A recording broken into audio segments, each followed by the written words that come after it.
এই যে তোমরা উগারকে দেখো ওরা যে খুব সংঘবদ্ধ আছে, আসলে ওরা সংঘবদ্ধ না, উগার অন্তর সততা বিচ্ছিন্ন। যখনই উগার পর আলটিমেটাম আসে, মাটাম বাটাম আসে, তখনই ওরা ফসফস ফসফস করে যে যার মতন স্বার্থ নিয়ে আলাদা হয়ে পড়ে। এই যে OIC, অর্গানাইজেশন অফ ইসলামিক কিছু একটা সংস্থা, এরা হলো কাফেরদের সংস্থা বাবু, অস্বীকারীদের সংস্থা।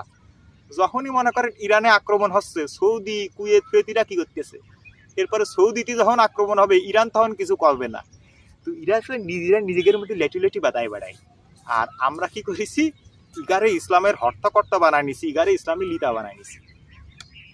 তো আসলে এইসব পাইচকীর্তি বাদ দিয়ে আমাদের উচিত আমরা কি কাজ করতেছি সেই কাজ সম্পর্কে নিজেদের কাজের ব্যাপারে নিজেরা স্পষ্ট হওয়া।